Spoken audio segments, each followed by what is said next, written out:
Wax's podcast, talking mad shit about uninteresting facts. Wax's podcast, listen to it every Wednesday. Good evening, my fellow Americans and podcast listeners worldwide. This is Barack Obama, and I'd like to thank you for electing me the 50, whatever number it is, President of the United States of America. And look, it's going to be a long road ahead. It's not going to be easy. I wasn't given an easy task, but just like Wax's upcoming album title, we're just going to continue moving forward with policies. Continue moving forward with the advancement of the American ideals and the I don't fucking know what he's talking about. What's up, y'all? This is Wax's podcast, episode 12. Y'all thought I wasn't going to be here. I think with this I think my microphone's broken, man. Or you know what? I think there's just something going on here that's just making this shit sound weird. But you know what? It's all good. Wax's podcast. I'm just as surprised as you that I made it here to number 12. But I'm doing it. It's the 12th episode of Wax's podcast. And you know what? Let's go ahead and make it a baker's dozen. So next week I'm gonna be back with number 13. So that is what it is. I swear to God, this fucking, what is it, man? What is going on? There's like some shit. I don't know. Maybe it's these headphones. I got the Beats by Dre headphones on today because my other studio headphones broke. And these fucking things, say what you will about Beats by Dre, they're so great. They cost fucking $300, but you need a battery. Really? They're powered by battery? Like they're supposed to be these advanced headphones, and they have this archaic technology, you know, in them. I don't see. Can't they even at least be like can't there be like a dock or some kind of shit? No other headphones require batteries. How come the new shit has such old fucking, I don't know. I think that Duracell and Monster, whoever is the company above Beats by Dre, got together and there's some kind of fucking conspiracy with batteries. I don't know. But sitting here drinking coffee. It's Wednesday morning. This is the least prepared for the podcast I've been. I literally just fucking got up and hit record, and here we go. But congratulations to Barack Obama. Congratulations to Barack Obama for becoming whatever number it is.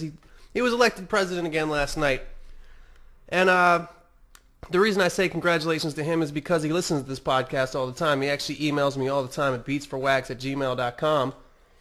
Just about every week to give his opinion. I don't read his letters on air because, you know, I feel like that would be like kind of like, you know, you guys think I only read praise of myself anyway, and he's just like an ass kisser, man. Like, he says he listens to my shit when he's up in Air Force One heading to other countries or across wherever he may be going. And he says, you know, when he misses his family, when I miss Michelle, missing Sasha, Malia, it really helps him get through the day. So peace to you, Barack, and peace to your entire family. Speaking of Barack Obama and his family, dude, how difficult would it be to be the fucking president? Like, you know what I was thinking about last night? Realistically, sometimes I wish this was like an interactive podcast so you guys could kind of put out what your thoughts on this are.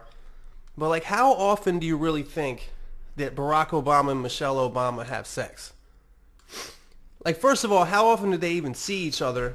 Second of all, how often do they see each other when there's not cameras and 4 million people fucking snapping pictures and Secret Service and chiefs of staff and fucking whatever the congressional whatever the fucking people around the president are called at all times? Like, how often do they even have alone time to get some sex in, man? I would guess, based on nothing, no research, just my gut,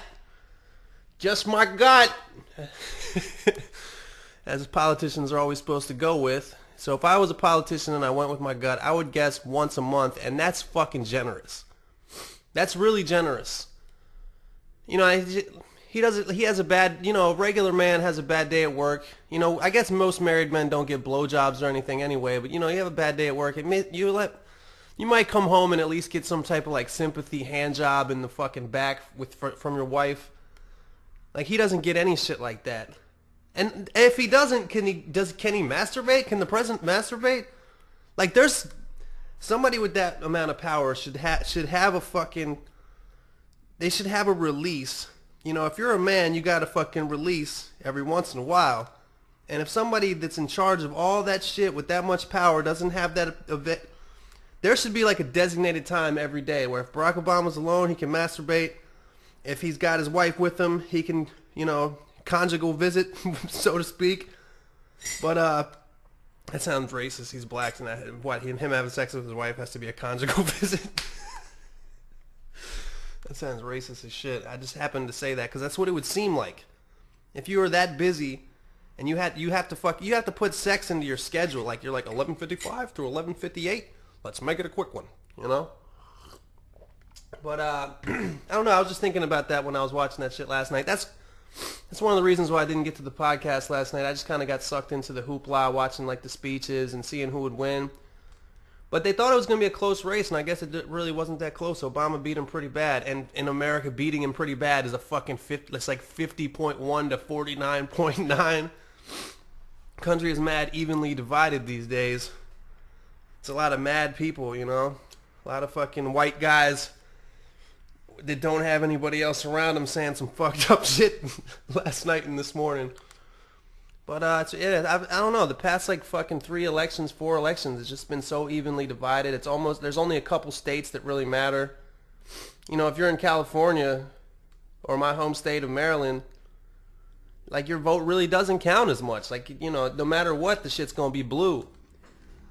Whereas if you're in Ohio and Florida, you're just a fucking more important person. And if you've ever been to certain areas of Florida, there's a lot of areas of Florida that people are fucking normal and smart, but there's certain fucking weird towns in Florida where you'd be like, damn, this motherfucker's vote is more important than mine? That's pretty wild. I know a lot of you are wondering who I voted for. And like Dave Chappelle said, that's a very sensitive topic amongst white people. We don't bring that up. But I'm just going to be honest with y'all. I didn't vote yesterday. And you can say what you will. You can say what you will about me, say that I have no right to complain, which is bullshit because I have the right to do whatever the fuck I want. It's America. I'm free to do whatever the fuck I want. And I'm even more free in certain states now. I'll get to that later. But I didn't vote. You know why I didn't vote? Because I saw so many people in those fucking I voted stickers. Like yesterday, I went to the post office in the morning, and I swear everybody else that was in the post office had the dumbass. For people that aren't in the United States, you've probably seen this shit anyway if you have Twitter or anything, but when you vote, they give you this little tiny sticker that has like an American flag and the words, I voted, with like an exclamation point on it. I guess it has, I don't remember if it has an exclamation point or not. But I saw so many people wearing this shit, and some people even had it like on their face or on their collar, just like to make sure everybody can see that they voted, and they're giving themselves this fucking constant pat on the back throughout the day. And I woke up that day thinking I might vote, and I saw that shit, and I felt like a fucking grumpy old man walking around just being so mad at all these people that had their fucking I voted stickers on. But that's how I felt, and they solidified that I wasn't going to vote. You know what else solidified? I'll be honest with you guys. I have a friend, her name starts with an A. I doubt she listens to this, but people listen to this, there might be some people that know her. It doesn't fucking matter. She was actually going to vote for Mitt Romney. Yes, I have friends that, I'm not one of those fucking people that like, oh, you voted for Mitt Romney, you're going to hell, you can't be my friend. But no, she was going to vote for Mitt Romney, and I would have voted for Barack Obama, and we were both debating on whether to vote. So we figured, fuck it, if we both don't vote, it's really the same thing. It's pretty much the same thing as if we both would have voted. We would have just canceled each other out. I mean, you've done fucking algebra before, right? Yeah, I mean, you can't really tell me mathematically that I'm wrong. However, she could have been fucking bullshitting with me, and she could have made that bet. She could have made that same deal with 30 other people that would have voted for Barack Obama, and then bam, that's pretty much like creating 30 votes in Mitt Romney's favor. Or I could have done the same thing. I could have went around telling all these Romney supporters, let's just not vote today. We'll cancel each other out. If I had said that to 25 people, that'd be a fucking powerful way of doing things. But now I'm fucking just going off here. I don't fucking care. Making excuses for myself. I just fucking didn't feel like doing it. I was lazy. I had other shit to do. What else happened? Oh, so Colorado and Washington State. I apologize for being all sniffly this morning. Like I said, I just woke up. I'm here drinking coffee, kind of waking up. But I'm still hitting you up with the old Waxes podcast, episode 12. So, I'm doing this for y'all to, you know what I'm doing? I'm not doing this today because I want to do it. I'm not doing it because I think this is going to be super entertaining to y'all. I'm doing this because I told you I would fucking do a podcast every Wednesday. I'm not going to fucking skip a week. I'm just going to fucking try to keep this shit going as long as I can. So that's why I'm doing this today. But anyway, Colorado State, Washington State, congratulations. Legalize the old marijuana. Not like it is here where you have to get a card and you technically have to be prescribed it. God, I can't remember if I talked about my experience with that on here, but I'll tell a story about that too. But Colorado and Washington State, just straight up recreational use, just like alcohol, 21 and up. Go to the dispensary, get your weed, smoke it as you will. And I think that's the way it should be. You know, I mean, I'm all for regulating certain things. I'm all for, you know, regulating what we do and regulating what we do so we won't hurt other people. But I mean, I think it's been proven time and time again that marijuana is just something that, you know, if you're a free person in a free society, that's a choice that you should be able to make by yourself. That shouldn't be a government choice. And the most important thing in my mind is that's not something you should go to jail for, man. Like, you should not go to jail for smoking weed. Especially, like, if you grow a plant in your backyard and then you fucking partake of that plant in your house and then somebody busts into your fucking place and now you got to be in jail, you get strip searched, you're fucking next to murderers and shit. I mean, that's absolutely ridiculous to me, and I'm glad to know that most people are now starting to sway that way. Not only that, I think the worst thing about marijuana being illegal is that's the thing that creates a violent illegal drug trade when with marijuana. You know what I'm saying? Like, people think that it's mostly just the cocaine trade that involves all this violence, but there's still a booming marijuana from Mexico to the United States. There's still a booming marijuana trade, and it creates all that violence on the border. Not all of it, but a lot of it. And I don't know who the fuck still smokes that kind of weed anymore. That I don't understand. I wouldn't even know how to get shitty weed anymore. Like the kind of weed that I used to smoke when I was young with fucking seeds, and it looked like it had been stamped on by a bunch of fucking oxen going across the Oregon Trail. But it fucking, you know what I'm saying? Like, by the time you finish taking all the seeds and sticks out of it, your eighth becomes a fucking half a gram or whatever. But I don't know. I wouldn't even know where to get that kind of weed anymore. I don't know who, especially out here in California, still smokes that kind of weed or buys that kind of weed or sells that kind of weed. Because the best kind is grown right here in the United States of America. Best kind of marijuana grown right here. It's Americana. Marijuana. God damn. But, yeah, congratulations to those guys. Oh, yeah, I wanted to tell a quick story. I hope I didn't tell this story on the podcast before. But I just want to tell you the story about when I first got my marijuana card in California. Ironically, well, it's not ironic at all, but just, I guess coincidentally, this was years ago, probably 3 years ago, that I got this shit, and I was just down here, and I was actually, you know, down here. I didn't live in Venice, but I was down in Venice just hanging out, walking around, god damn, get my thoughts together, bop, boop, boop, boop, bop. I was down here in Venice, going down the boardwalk. It was like a Sunday fun day kind of deal, you know, eating omelets, drinking screwdrivers, walking around, actually relatively drunk on a Sunday afternoon. And, you know, if you've ever been on the Venice boardwalk, I mean, there's just people in bright green scrubs, like you know how nurses and dental assistants and shit, they wear those blue scrubs. There's people walking around the boardwalk with bright green scrubs and signs advertising to get your marijuana card. So at that time, I was like, oh shit, you know what? Fuck it. I'm going to get it. So I went in there, I filled out a form. You know, they ask you on the form, like, why you want the weed card, you know? So I was just randomly thought, you know, I don't know. So I put back pain. And I went in there, and there was this fucking, quote, doctor, unquote. Maybe at some point back in the day he had gone to med school, but at some point his life kind of took a different journey. I don't know. He's probably a really smart guy, but, you know, he definitely liked weed. And he had a white lab coat on. He had a stethoscope around his neck. Long, like white hair, but kind of bald on top. That kind of dude. like used to be a hippie kind of dude. Anyway, that's beside the point. The funny part about the story is when I went in there, I told him I had back pain, and he goes, oh yeah, is it lower back pain or upper back pain? And I was like, lower back pain. And this motherfucker put the stethoscope on my lower back and made that face like he was listening real intently. And he was like, yeah, okay, yeah. Like he could fucking hear in a stethoscope my lower back pain, like with me just sitting there. And he ended up giving me the card, and before I even walked out the door, I could fucking buy the shit right there. You could even smoke the shit in there. But that's my story, and my point being with that is that really that shit's all a sham. The whole medical marijuana thing is a fucking sham. Anybody who lives in California knows it.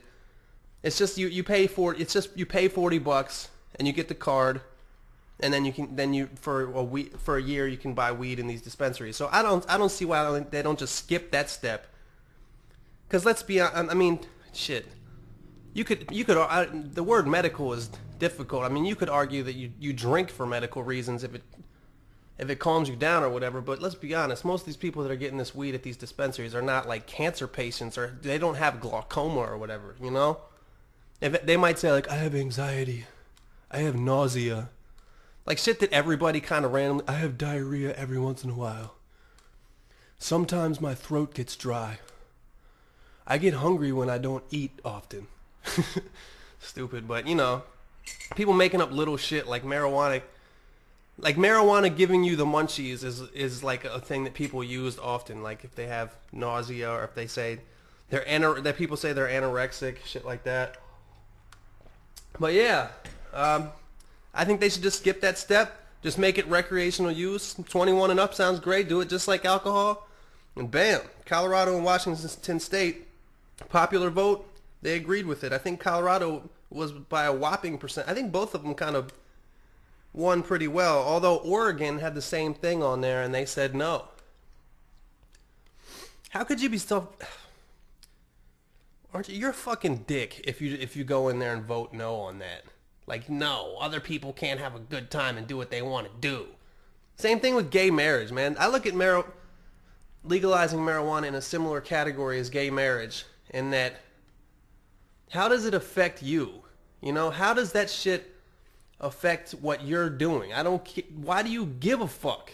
Isn't that what freedom is all about? Like, people being able to do what they want. Congratulations to my home state of Maryland, along with the state of Maine, by the way, for making gay marriage legal.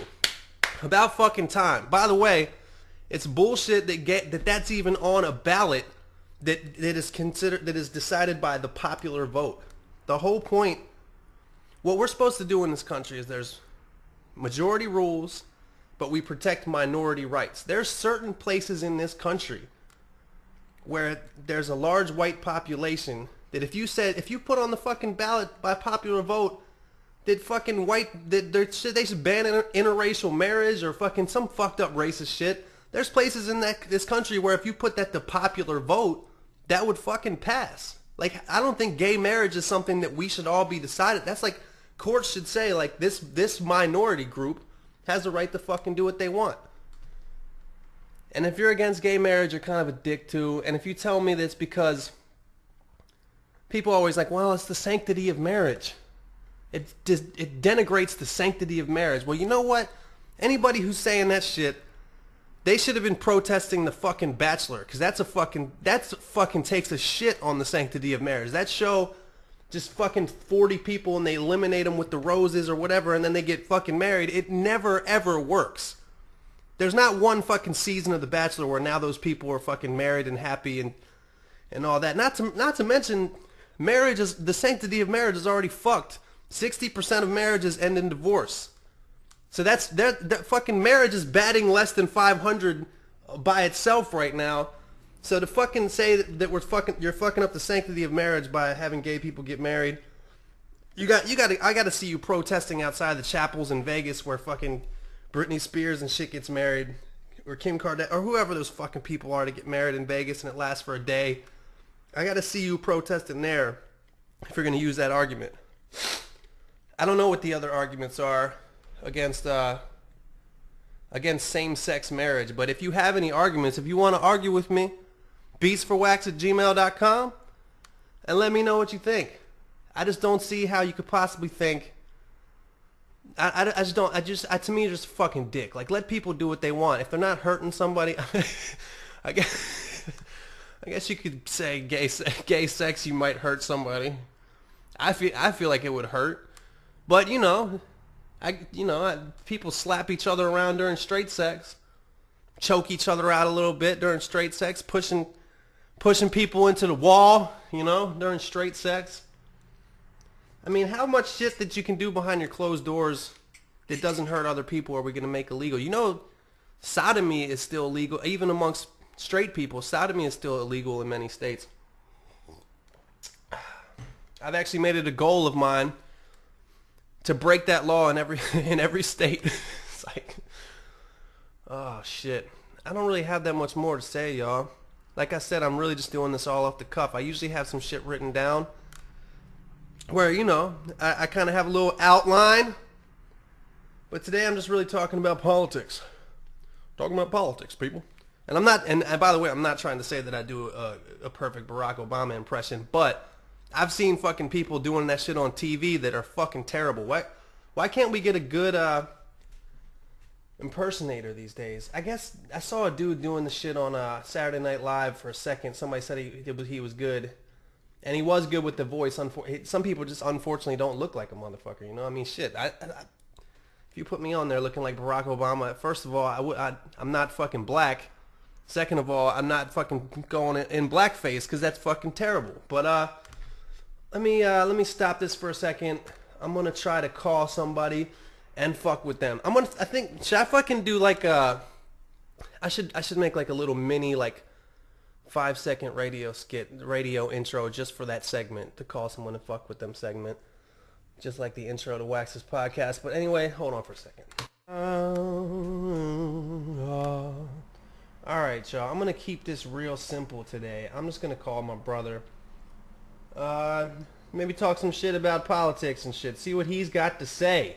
If he even answers the phone. It might be interesting too, because my family, my mom and my dad are down there with him in San Diego today. So we'll see.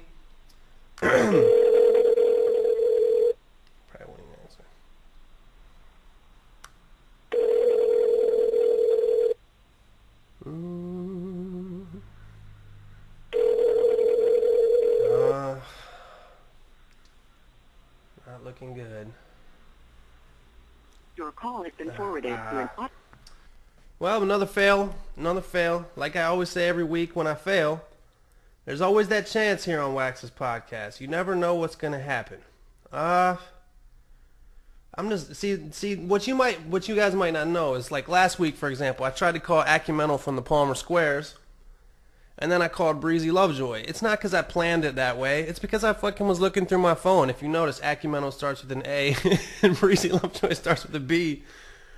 I should have planned it. That was the same day Breezy released his album. I should have planned to call him, but I don't make fucking plans. I just look through my phone randomly. So I'm looking at all the recent missed calls I've had. Who else could I call that might be interesting? They probably won't answer either. This is going to be stupid as shit. I'm going to call my friend AK. AK is a cinematographer. He shoots all my fucking videos. Like, almost every video I've done, he's the guy behind the camera. And he's at work right now, I'm sure. I'm going to ask him what he doesn't give a fuck about politics. Let's see what he thinks about the election. He's probably at his desk, too.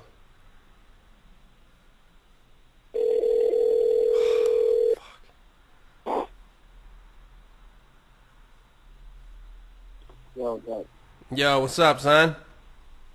You at work? Yeah. I was just calling you. I was just calling to get your opinion on the election results. See what you thought of it. On the what? The election results. Man, get the fuck out of here. What? For damn sure I don't fucking vote. Why not? Why you got me on speaker? You recording me or something? No. Because I just don't get into politics, man. I just don't do it. Oh, okay. No, I actually am recording you. I'm doing my podcast right now. I am recording you. I'm just fucking with you. I don't fucking know. I'm calling Great. you. I'm calling you because somebody else didn't answer. Oh, okay. Probably call someone else or something. You got a second?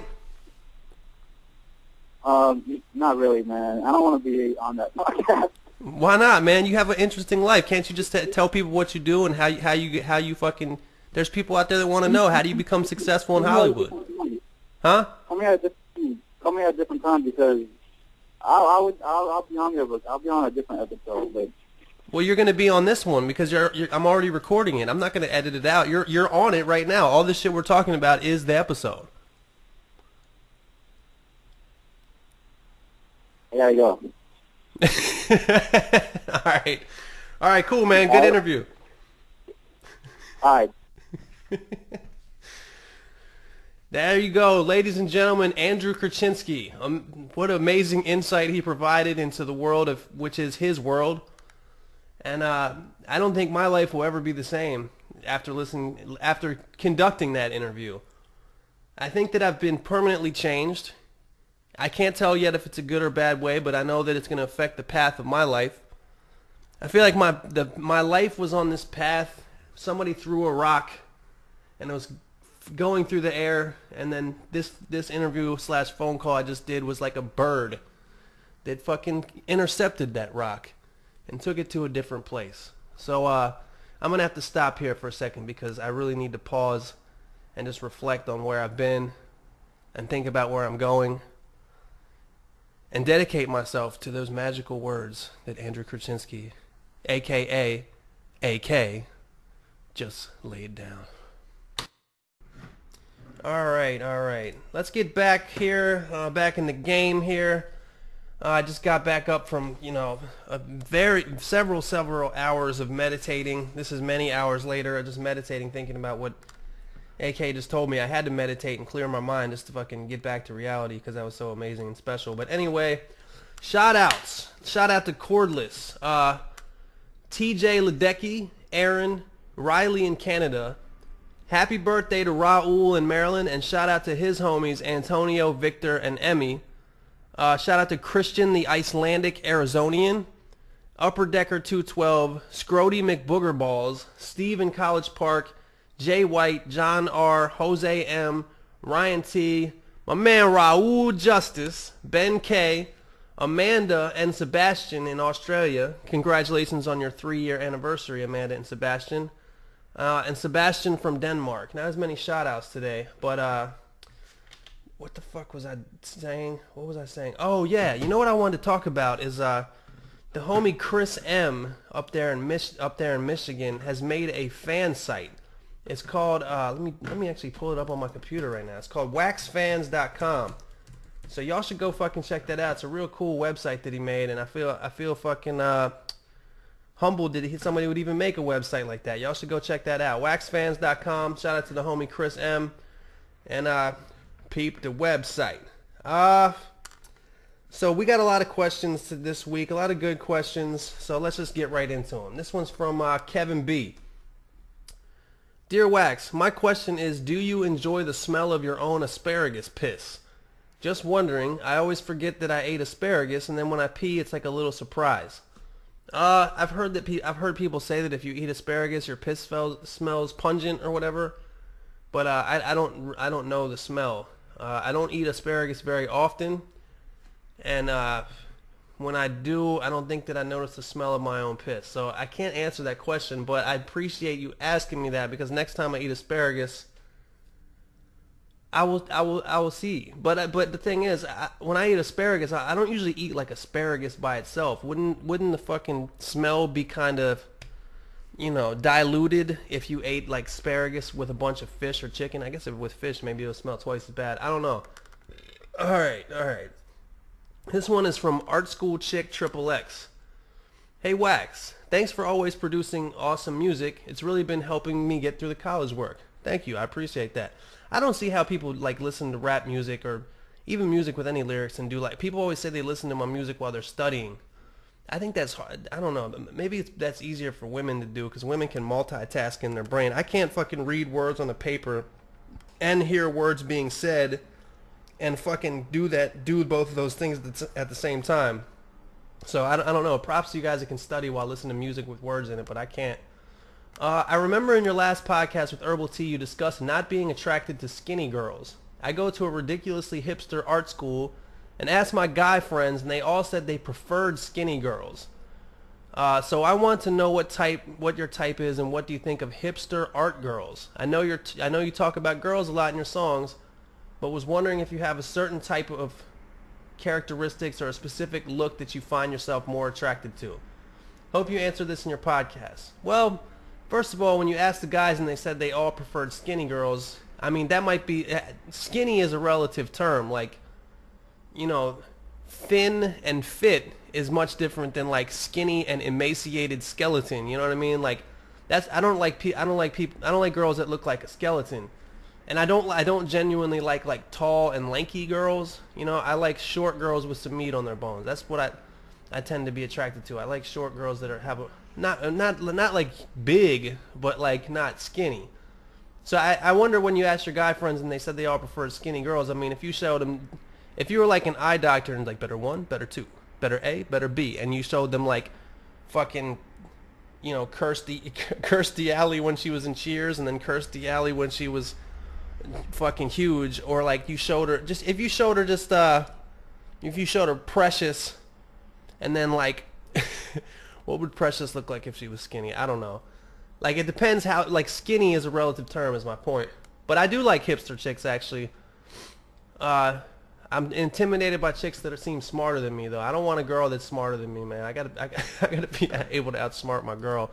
Maybe that's why I like short chicks, too. It's just some kind of dumb ego thing that guys have, where you don't want a chick that's taller than you. But I'm relatively tall, so for a chick to be taller than me, she'd have to be over 6 feet. So, I mean, that's a pretty tall chick right there. So that's a low percentage of the population. But I tend to like short girls. And I do like hipster art girls. I definitely like that. I guess to me, you can't even really... It's hard... When you start to categorize people, that's when it kind of fucks shit up. Because, you know, even just the word hipster in general, you know. Some people that I know are hipsters. They might not say they are, but they're hipsters and they're cool as shit. But then you have like the fucking oh my god, like the hater hipster that just hates everything, and they only like bands that you haven't heard of, and they fucking only drink coffee that it takes fucking 10 minutes to even order the title of the coffee. So even when you clump shit into a category like hipster, you know, I can't tell you if I like hipster art girls, because I probably hate some of them and I probably would love some of them. So that's my answer to that question. I had a Kirstie Alley reference for all you 14-year-olds out there. All right, this next one is from Gianna. Hey, Mike/Wax. I love you so much. All capitals. Now you have to answer my question, right? In parentheses. Yes, that's what I do. You tell me you love me, and I'll do anything for you. I'm hoping you read... This is a girl. I'm hoping you read this and help me out, because this has been eating at me for a while now. And I really need a guy's perspective, and I think you actually think very similarly to myself, as well as this dude I'm about to ask you about. So here it goes. Side note, I'm pretty sure this guy's a fan of yours as well, so I'm going to be vague just in case he's listening. Well, maybe I shouldn't have read that parentheses even there, because now he kind of might know. Either way, this guy and I started hooking up, but we've only done it a couple times. I would have to know what you're talking about. Done what? Nah, that's fucking awful. We've only done it a couple times. Usually our meetups would be quick, or we'd waste a lot of time with awkward small talk. In parentheses. I like you. So there was only time for getting it in and then getting out, which was fine with me, minus the awkward beginnings and losing sex time. However, by the way, y'all, when I first read this, I thought maybe this is just some guy fucking with me. But this chick is an actual, you know, she's a person. I fucking clicked on her profile, and it's an actual person that exists. So it's not some fucking guy that's fucking with me. You never know on the internet, man. People are crazy. I get all kinds of like, you know, I get all fucking kinds of like spammy Facebook messages and spammy fucking emails where you're like, you know, it's like a girl soliciting sex or talking about sex in any way, and you know, for a dude, like as soon as something's sexual, we're interested in it. So, this is an actual person, choreographer. She's a choreographer. However, and that sounds like a fake thing too, but it's not. However, during the last time, I may have fucked up. There wasn't a rush like the other couple times, and there was definitely a window for going just beyond sex. Parentheses, head, in case that wasn't clear. It's interesting. Some people consider it, this is me talking now. She's saying that they already had sex and there was a window for going beyond just sex. And she said head, in case that wasn't clear. And the interesting thing to me is, you know, some people think that head is below sex. Some people think that that's not as much of a form of sex. It's not technically sexual intercourse. You can't get pregnant through head. Maybe that's what that boils down to. But anyway, in this girl's case, sex is kind of something that you would do before that. Head is something that's a little bit. I mean, I guess if you got people's shit all in your mouth, that's pretty intimate. Anyway, I'm fucking losing the story here. She's hooking up with the dude. There's awkward small talk. She kind of wants just the sex. And now she's saying there was one time where there was a window for going just beyond sex. Head, in case that wasn't clear. But I kind of psyched myself out in the moment for whatever reason and got a little greedy, thinking there probably still wouldn't be enough time for me to get the satisfaction I wanted. Anyways, I skipped over it and I regret that now. Besides that, we've only had sex a couple of times, like I said, and it wasn't even that great, to be honest. It wasn't bad, but it wasn't great. This would probably make a normal person just move on, but I feel like it could be really good if we just got past those awkward beginnings of starting a fuck buddy situation, which we should be right on the verge of doing. I need to meet a girl like this. Now I'm pretty sure this dude is blowing me off whenever I try to get at him again with various lies of being busy. I may or may not have sexted him prior to that freakout, promising head, so I'm basically a letdown right now in this situation. Oh, she's saying that she texted the dude saying she was going to suck his dick before they met up, and then they met up and they had sex and she didn't in fact suck his dick. So she thinks that he thinks she let him down. And he's got to be aware himself that the sex hasn't really been anything spectacular thus far, so I don't even blame him for not really trying to make this happen again. But I find him super attractive, and the idea of being so close to a potentially consistent hookup is too tempting, so what I need to know from you is how should I let him know I won't cop out of certain things and I just want to fuck, for lack of a classier word. Because I'm also thinking maybe he thinks I like those talks beforehand and want more of that stuff. Parentheses, I definitely, all caps, don't. Multiple exclamation points. I also don't want to come off as desperate or like some crazed horn dog, even though I feel like I might be a little bit of both at this point. I would just forget about this dude and move on to another, except that's not how I work. I can't just go around fucking guys I barely know. I think that's a good attitude to have. I also don't like giving up until I've gotten what I wanted. Something to keep in mind. The one time I did sext him, he didn't exactly go along with it. He may be too shy for that stuff, I don't know. But going that route is probably not best. Please let me know what I should do. And thanks for taking the time to read this and answer if you do it. Love the podcast. P.S. This email makes me sound mega hoish, but I swear I'm not. Just maybe a little freaky and caught in a weird situation. Sincerely, anonymous horn dog. Horn dog. That sounds like an old person's term, too. Such a horn dog, man. She's a real horn dog. She's always wants my wiener. But anyway, no, I don't think you're hoish. Like I said last week, people like sex. Who the fuck doesn't like sex? There's nothing wrong with that. It actually makes you less hoish, the fact that you just want it to be with one person consistently. Rather, I mean, you could just go around and have multiple fucking whatever. You know what I'm saying? If this guy wasn't willing to sext you back, and you say the sex wasn't that great, maybe he's just not maybe he's not as much of a horn dog as you are. Maybe he's just not that freaky or whatever. I'd have to know like how old you guys are and what y'all motherfuckers look like, and I'd have to know a lot more information to really give good details on this. But I will say, in your behalf, like if you promised him that you were gonna go give him head or whatever, and then he comes over there and it seems like you're going to, and then you don't. I mean, that's definitely not something to put yourself down about. But I mean, I can see how he'd be like, oh, I thought, it's kind of like, your text was kind of like when you look at a fast food menu and you see that picture of that amazing burger, and then you fucking actually go in there and you fucking pay the money, and then you get the burger and it comes out and it's like, oh, this is a pretty average burger. It didn't even have as much flavor or what. I don't fucking know, but I wouldn't trip about it too much. Just next time you see him, fucking get in his car and just fucking give him some head on the road while you're driving down the street, and just show him you fucking mean business. That's what I would recommend. Just next time, show them you mean business. That's what I would say. Thanks, Gianna, for your email. This next one is from Daniel. I am always asking your ass something, and I'm sorry, but I have endless questions for you, but here's the one for this week. I've been working on a home studio, and I have limited money. I work as a busser at a Mexican restaurant, and I don't make too much money, but I've saved up about $1,500 over about 8 months, and I'm ready to drop all of it on this studio. If you could give me a general idea of some shit I would need and an estimate about how much it would cost, you don't have to put this on the podcast if it's easier to email me back. Thanks, Danny.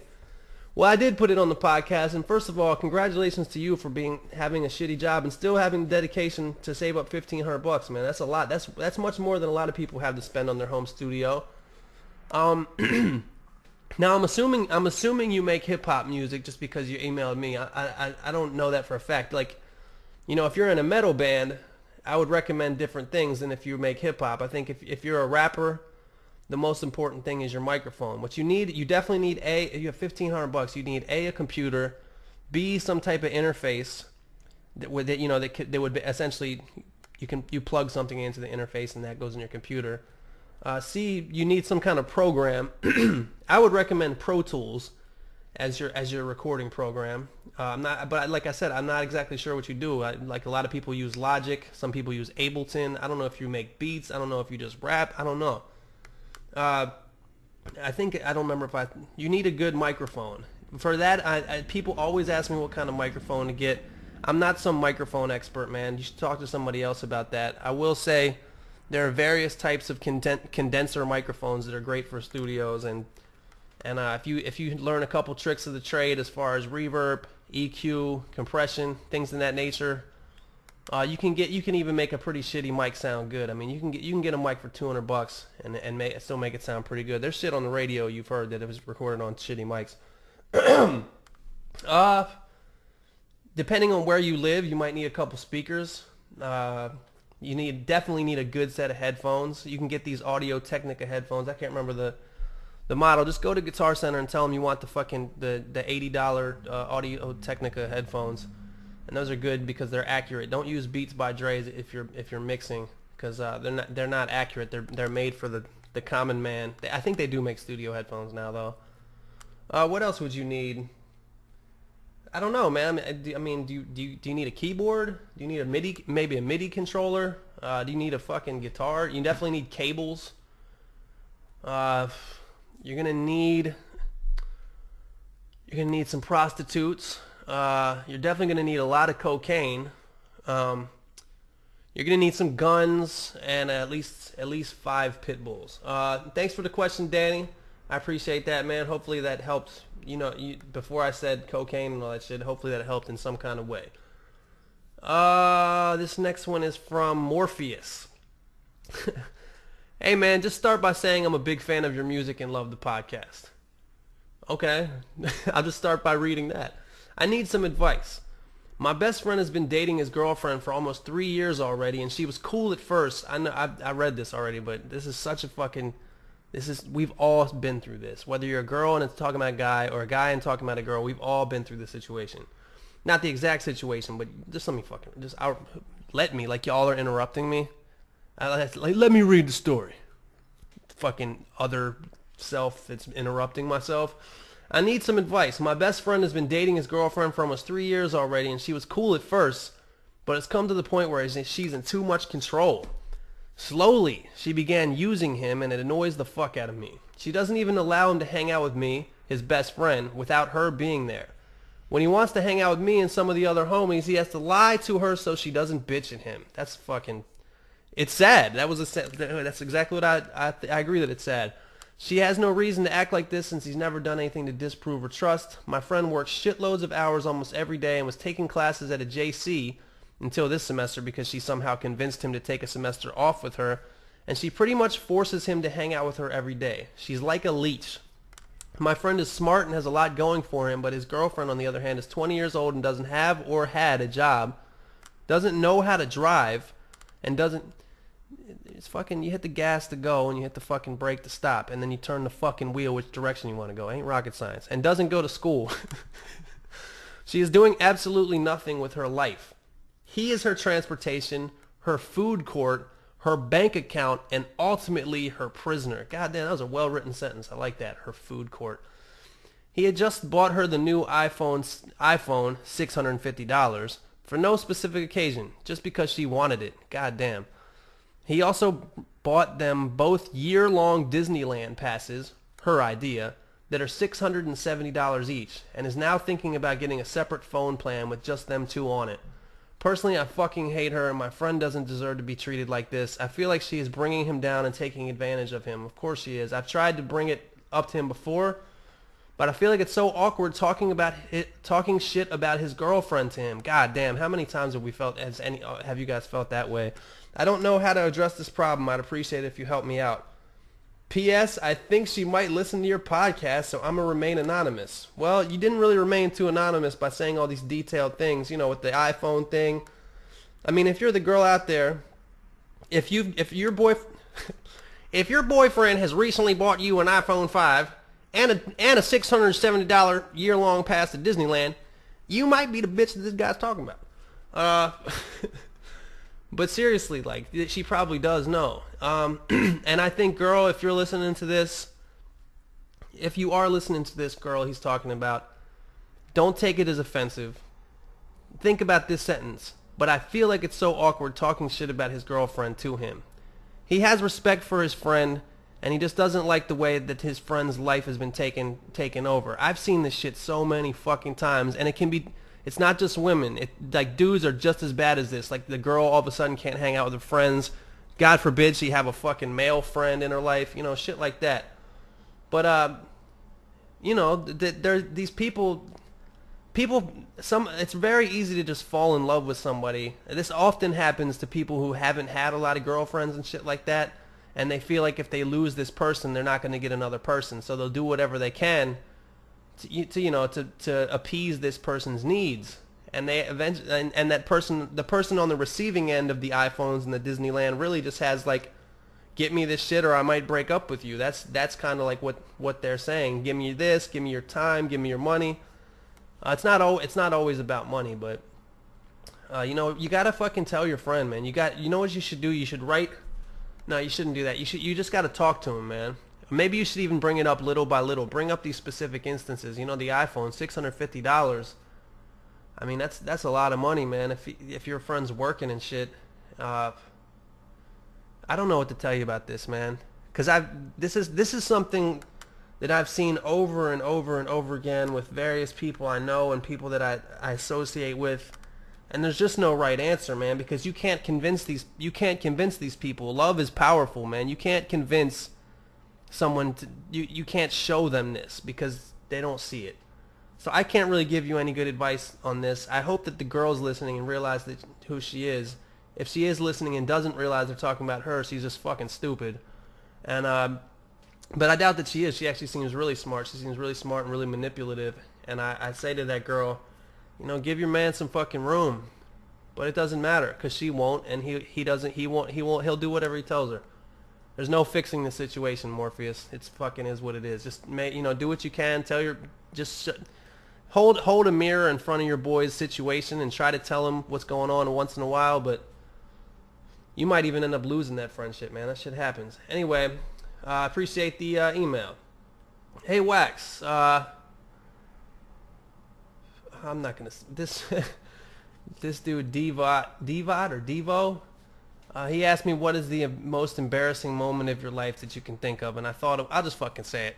When I was in 6th grade, I don't know, this is another weird thing too, but I have heard that other people do this. When you're in middle school gym class, sometimes there's like weird middle school gym class, like you'll do like a couple weeks of volleyball, a couple weeks of basketball, and we actually did a couple weeks of dancing. Like we did like the electric slide, and they did like waltzes, like ballroom dancing and shit like that. But I remember we did a couple weeks in middle school gym class where you would do like an actual like waltz style dance, and it would be a guy and a girl, and you had to wear these awful fucking gym uniforms. They were just like, you know, like a t-shirt and like a t-shirt, like shorts were like a t-shirt style shorts, And of course, I got paired up. It's 6th grade, so I can't really think now how she looked, but at that time, she was like the hot chick, the hot sixth grader and thing. And we're doing this dance, and I fucking just got a fucking erection. And I'll never fucking forget that day. I was so embarrassed, and I know that she saw it, and she was fucking laughing, and there was other people that fucking saw it, and I couldn't do anything about it. I fucking, with all my fucking brain, mental power, I tried to fucking make that shit go down, and it did nothing but get more ragingly hard. And I don't know what it looked like with my little 6th grade penis fucking protruding like a fucking, like, you know, the whole, is that a blah blah blah in your pocket, or are you just happy to see me? You know, it looked like I had a Sharpie, probably a Sharpie, a little leaned into the center. I don't fucking know. But that was very embarrassing. I'll never forget that. I wonder if the girl remembers it. I'm still friends with the girl on Facebook. She has like 8 kids now. Thanks for that email. Another one. Let me see what time we're at here. Oh, we got a little bit more time. Got a lot of emails today, so I'm sorry about but hopefully this shit's entertaining. I mean, if you're at your shitty fucking job that you're probably at, anything is entertaining. Anything is more entertaining than probably the work that some of you guys do, quote unquote work. And that's not a diss to you guys. I'm just fucking saying I know how it is. I told you about the shitty job I used to have with the scanning paper, and I would have listened to the sound of fucking Roseanne Barr shitting in the toilet. Fuck, I don't know what I'm fucking talking about. Roseanne Barr, she ran for president. I don't know if you guys outside the United States know that, but if you went and voted, the top, like you know, listed on top as far as like candidates you could vote for was fucking Roseanne Barr, and that's not a joke. That was really on the ballot. Yo Wax, although I'm back at work on a side project for the rest of the evening, I'm taking a quick break to tell you how my morning went. I keep hearing letters pouring in about people asking about girls or guys, what to do, relationship advice. I thought it would be cool if you could share how my girlfriend and I met. Oh yeah, this is cool. I just wanted to read this one because it is a cool story. Long story short, the local entertainment event newspaper was doing a special edition of the top Twitterers of Des Moines, Iowa. Iowa or Idaho? Des Moines? No, it's not. Fuck. I just called myself out. I don't fucking know. Des Moines, Idaho. Des Moines, Iowa. Yeah, Iowa. Of course. What the fuck am I talking about? Yeah, Iowa, in the middle of the country over there. Not up on the north. And for some reason they added me in the list. For the article they interviewed me, and the theme of the photo was inappropriate places to tweet from. I ended up pretending to tweet while in the shower. Of course, no bathing suit area was showing, but I appeared totally naked and wound up on the cover, circulating all over the city. Long story short, the newspaper in Des Moines did a story about Twitter, and this fool was on the front, sitting in his bathtub, like, oh, I'm tweeting from the shower. My now girlfriend was bartending the party associated with the release of the newspaper. I was shy and didn't want to go, but the reporter who interviewed me that day called and talked me into it. She noticed all these people talking to me and kept asking who I was. They showed her the cover and she joined Twitter. Stalked me for a few months until I noticed her, and we started dating shortly after. Coming back to the day, after close to 2 years, I proposed to her this morning and she said yes. Congratulations, man. I'm a lucky guy to be engaged with my best friend. That's what all couples say. You're my soulmate, my lover, and my best friend. I'm not saying this to rub it in those struggling with their love life. I've been there many times. Before I met her, I had been in several horrible relationships, and as hindsight is always 20/20, I've learned that if you are unhappy with who you are with, life is too short to be miserable. Do yourself a favor and realize the most important person in your life, above all else, is you. Once you really believe that and live that way, people notice, and that is the true secret to happiness. A shout out this week, even if you don't share, would be awesome. I listen in every week and always looking forward to that next episode. That's from Ben Toons over there in Des Moines, Iowa. And I just wanted to read that because he makes a good point. I actually wanted to read it strictly because of the previous email I read where the guy fucking has the fucking succubus, the fucking blood-sucking girlfriend, and I've just fucking seen that so many goddamn times, and what this guy's saying is correct, man. Like, you know, you can't, like there's this thing about settling where you don't have enough guts to leave a person because you don't think that you'll ever find something better. But if you're fucking miserable, you have no choice. Of course you're going to find something better than being miserable. You got to fucking just get on with your life and put yourself out there. And I think it's kind of interesting that they just met in this random way, because you just never know, man. If you really go back, you know, like my brother and his wife, they met in a fucking college dorm, and it's just random luck that they lived in the same dorm. If some fucking some way through a clerical, if the clerical procedures would have been different and she lived across the campus, they might have never fucking met each other, and now they have 2 kids together. So, you know, it's just these little things, you know? And you shouldn't be like me and just fucking sit inside like a hermit all the time if you want to fucking meet somebody. But, you know, I'm right there with Ben too, as I'm focusing on myself right now. And, you know, I think that girls fucking like that shit. You know, if you're fucking motivated and you're fucking, at least, I'm not saying I'm ambitious, but I'm somewhat ambitious, and that I have some kind of goals and dreams and shit like that. You know, girls aren't going to walk all over you. You know, if I don't know, man. God damn, I just fucking see all these specific people in my life who have made that happen. I can literally think of fucking 10 right now, and one of those relationships is still going on that I can think of. This is somebody I don't know real well, but you never know, man. Everybody's different, you know, and everybody's a different type of personality, you know. Like some people like to kind of be told what to do, and some people kind of like to tell people what to do. So what the fuck do I know? All right, this one is from Newland Ty. Hey Wax, I have a friend. Wait, did I want to read this one? Yeah, I do. Hey Wax, I have a friend who seems to be turning into a druggie. We both started smoking weed in 9th grade, and now we are juniors in high school. But he moved to a different high school after freshman year. He made new friends, and he has told me they all do hardcore drugs like Molly, DXM, acid, and others. At first he told me he would never do those drugs, but then as time went on, he gave into the peer pressure and ended up doing DXM. He is now planning to do acid, which he said isn't bad for you. What did he fucking go to the doctor and get that? He said, that's a funny sentence. He is now planning to do acid, which he says isn't bad for you.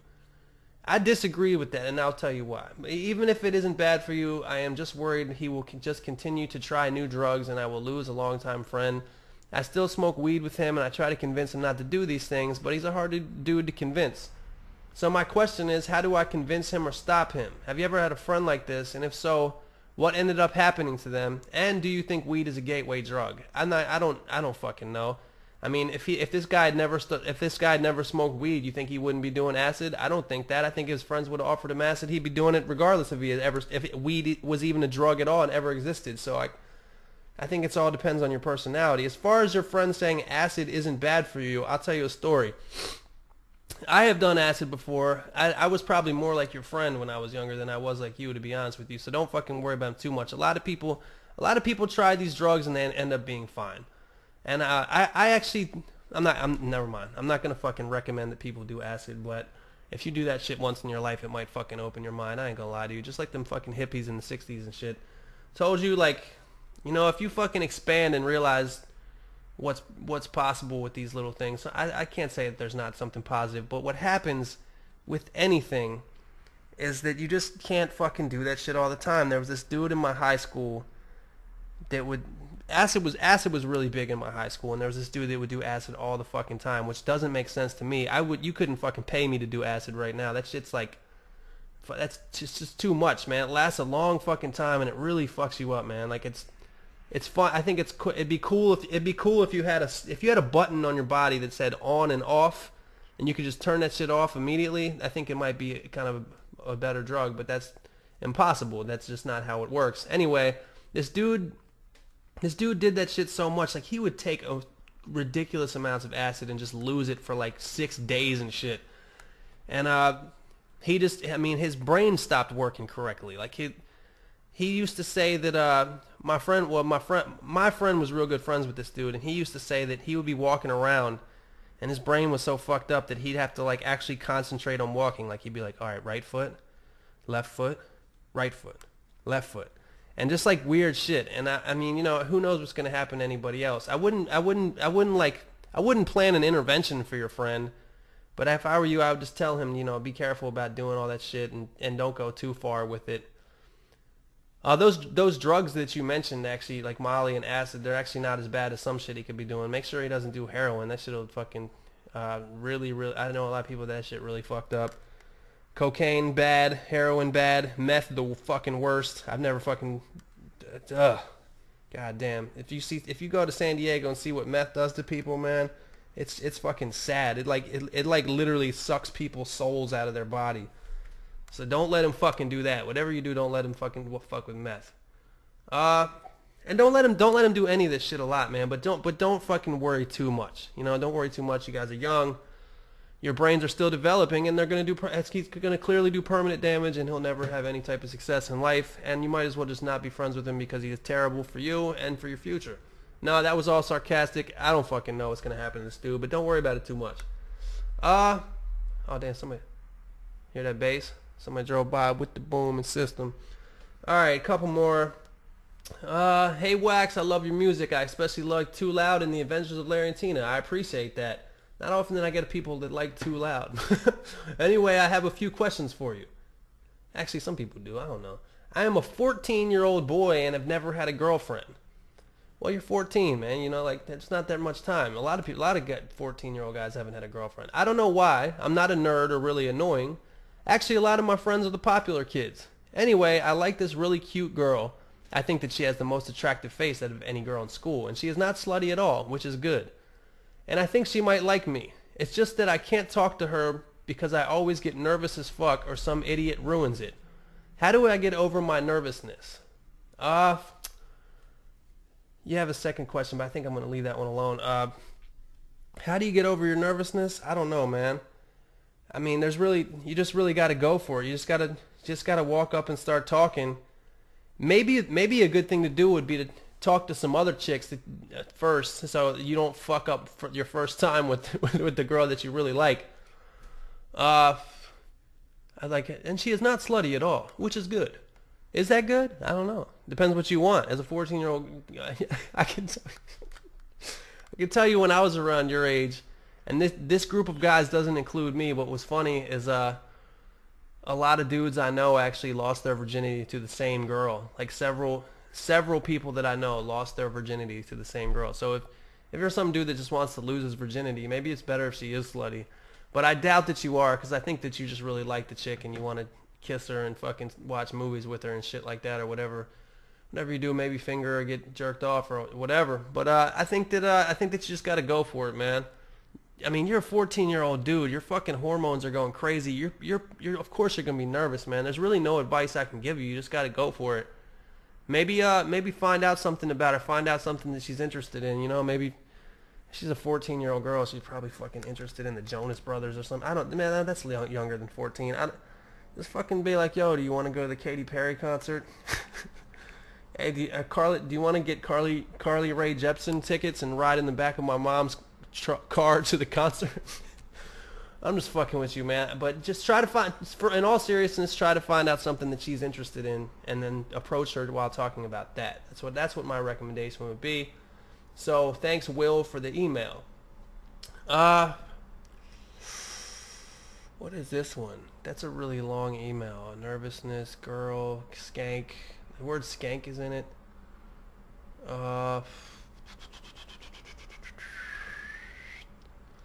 Yo, Wax, fuck it. I'll just do it. This one's from, fuck. God damn it. Where's the question? Based on that's going to teach you for my girl. I should really try to my brother, right? Whatever. This one's from Mike. Yo, Wax, I know I'm going to sound like all your dick riding fans, but legit, you're one of my biggest inspirations. Thanks, man. I bump your shit all the time, and I love your music. And goddamn Elements can drop a beat. Anyways, I got a real personal question, which I guess is kind of dumb, seeing as it'll be on the fucking internet, but whatever. Can I stay on your couch for a week? Oh, nah, jokes. I had a girl over, and I'm 16. A while back, I had a girl over, and I'm 16, and I kind of had a thing with this girl. Not really, but she told me she'd take my virginity. But she's kind of God, this is kind of a good follow-up, but she's kind of a skank, so I was never really attracted to her over more so I could say I'm not a virgin. dude, you gotta get some writing skills. I'm not a virgin. When she came over, well, I couldn't get hard. I forgot how ugly the bitch was. But now that I have a girl I'm actually really into and have been talking to her nonstop for months, well, we're both ready for sex, but I'm afraid that I didn't get hard with the last girl out of nervousness. Not that she was, out of nervousness. Not because she was fucking ugly. Okay, this guy's saying that he was messing with this skank. And she was fucking, kind of like the chick I was talking about that all my friends lost their virginity to. Messing with her, but he's saying that she wasn't good looking, and it came down to him losing her virginity and couldn't get hard, so he didn't have sex with her. Now he has this girl that he really likes and he's very attracted to, and they're about that point where they're ready to have sex, and he has that thing in the back of his mind where, oh shit, I might not get hard because I didn't that other time.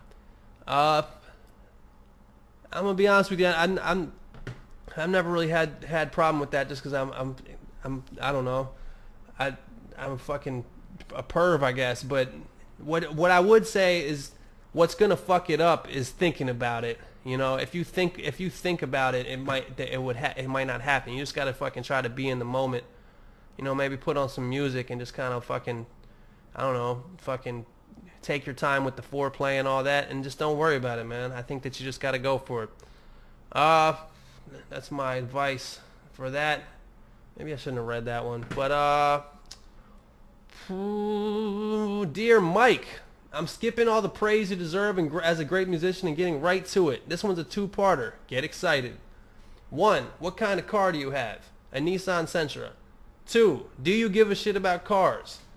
For the answer to that, I guess see the answer to 1. I mean, I'm proud of my Nissan Sentra, but no, I don't give a shit about cars. My car actually right now is mad dirty. If you see my video on YouTube, bird shitting is a habit. I don't really take care of my cars. I let birds shit all over them.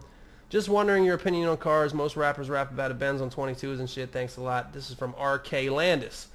Nah, I'm not a real big car guy. I understand that a lot of people like cars, but I guess that's just not my thing. Like if I had a lot of money, I dropped some excessively, it would be like on my living space. Like I want a fucking sick ass like barbecue area, like a little outdoor kitchen area, maybe like with a nice sound system. I'd like to have a hot tub, shit like that. But I'm just not a car kind of person. I get it. A lot of people are, but it's just not my thing. You know, I honestly, especially here in LA, when I see somebody driving down the street and they're in some fucking Porsche, I just assume they're a douchebag. And I know that's not always true, but I just assume it. So I'm actually the opposite of into cars. Dome. Yo, feel that bass line, cat. Okay, one more. Ashley in Ottawa. I'll start off by saying I was introduced to your music at the beginning of the summer and fell in love with it. We spent the summer wake surfing off a boat, blaring your beats. So thank you, and keep doing what you do. You're talented. I appreciate that, Ashley, and tell the people that you wake surf with to not get eaten by a fucking whatever kind of shit they have up there in Canada in the lakes. The fucking Ottawa monster, or what do you guys have? I don't fucking know. Just forget I said any of that. Just have fun up there wake surfing. Okay, so this is what's bothering me. I'm only up to your 5th podcast video. Not really videos, but anyway, so I apologize if you address this. I know you've been kicked out of Canada and how it happened, but like, to be kicked out forever?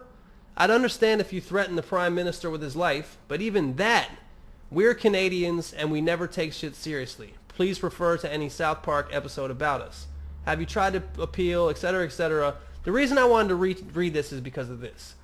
This whole thing that Canadians have, where they're like, we're Canadians, we don't give a shit. That's what all those motherfuckers up there told me when I decided to stay and not go to the border. All the people that I was with, they're like, dude, it's Canada, nobody gives a shit. Fucking newsflash, Canadians. Your government does give some kind of shit.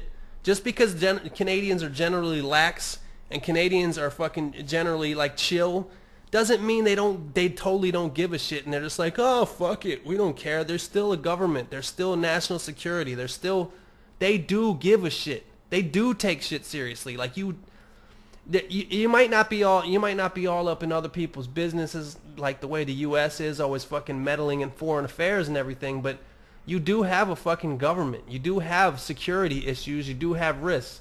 So amongst Canadians that think Canadians don't give a shit about anything.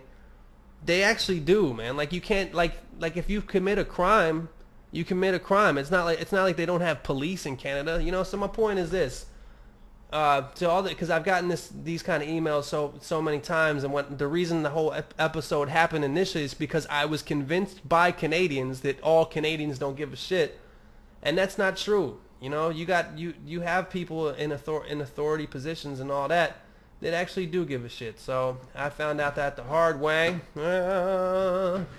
All right, I got a few questions on here, but I think that I'm kind of fucking rambling on. So I'll give it the real quick one. All right, this is from Nimbus. While you were bashing this paste of veggies, I binged it, and I found Tom's Organic Toothpaste for Kids. Might want to let Herbs know. Also, the company is based in Maine. You probably knew that. This guy's in Maine.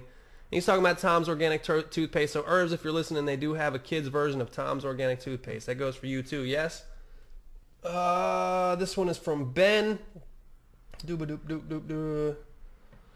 He used to teach high school a couple years ago. Sorry, Ben, I'm not going to get into that one. But yes, Ben is saying that he also says, P.S. I'm from Maine. Tom's toothpaste is from Maine, and even I think it sucks. Well, I do too.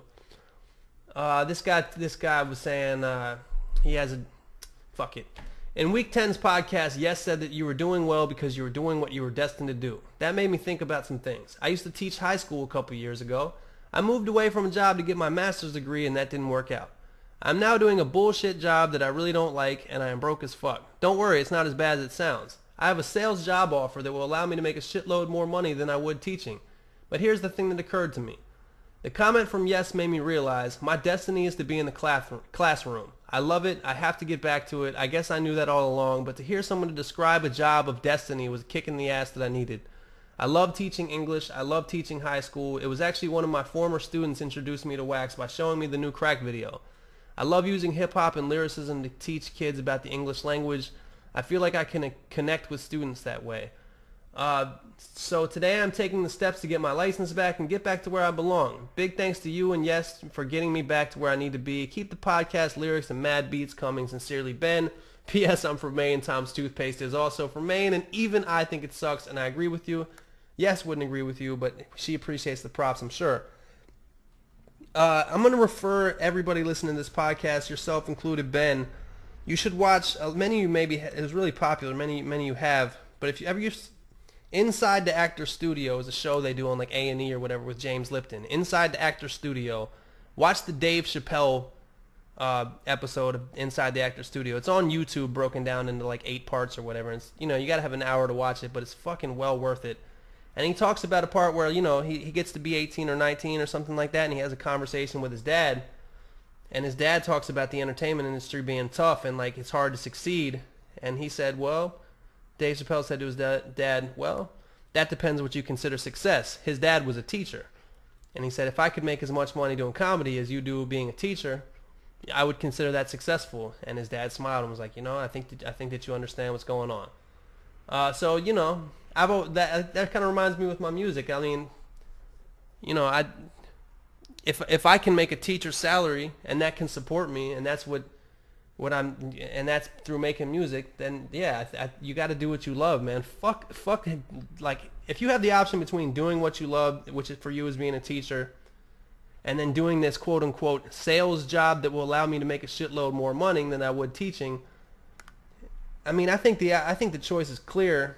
If you love teaching, you got to do it. Maybe you can do some of that sales shit on the side on the weekends just to fucking get your cake up a little bit. But you know, over time, teaching high school English, you know, after like 15 years, I think they you know, the money gets a little bit better and a little bit better. I think it's bullshit that teachers make what they make. They should make a lot more.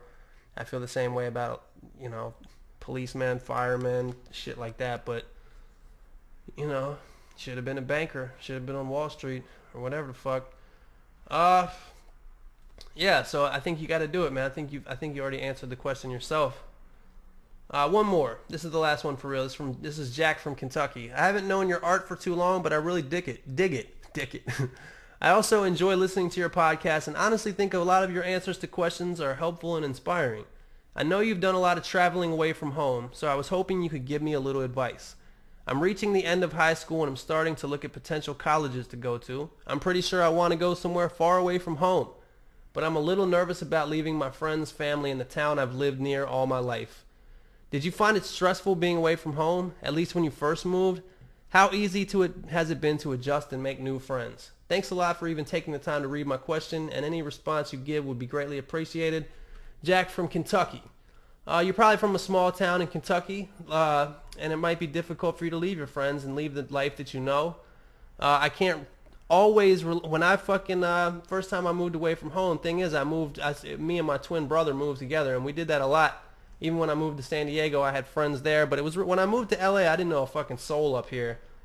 And, you know, it wasn't really that stressful, man. I just fucking, I like new shit. I like meeting new people, trying new shit, having goals and trying to achieve them and all that stuff. I think the only way you're gonna find out if you like it or not is by trying it. There's a lot of people. You know, there's people, for example, that move to the West Coast. I can think of, I'm not gonna name them, but I can think of several right now. People that move to the West Coast, have fun for a little bit, and then they have to move back, man. They can't be away from their family. They can't be away from what they're comfortable with. They can't actually make the full lifetime long adjustment of you know, living somewhere else, and like the only way they can reach their parents or their nephews or whatever is by phone. I can think of so many people that moved out here and then they had to move back for those kind of reasons. But the thing is, those people are never going to ask themselves if they could, if because they know, they found out. So I think the only way that you're going to find that out is by doing it. You know, you can always transfer. You know, you can always transfer back to Central Kentucky University or whatever fucking school is close by. But you can only imagine what the experience would have been like. So I think that you got to do it, man. Just fuck it. That's pretty much, I mean, that's the fucking mantra that I live my life by is fuck it. Just try it and see what happens. All the people that were asking me drug questions earlier, don't live that mantra for you guys. But yeah, you got to do it, man. Just get the fuck out of there. Do a semester somewhere. Go fucking study abroad. Go take a semester in Prague. I don't know. Try some new shit, man. You know, people stay in that little fucking town, because I'm from a small town, man. There's people still doing the same things, doing the same shit, talking to the same people, hanging out at the same bars. And you know what? There's nothing wrong with that. A lot of those people love that shit.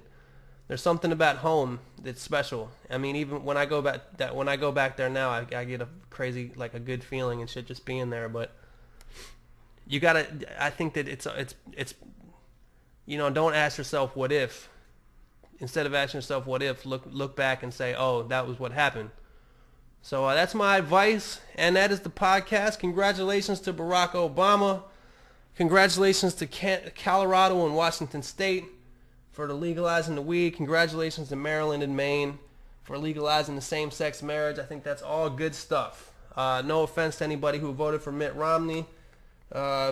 Unfortunately, the worst thing is we won't ever know what we would have had the first cyborg president with Mitt Romney, but you know, guess things don't always work out like they did. Like that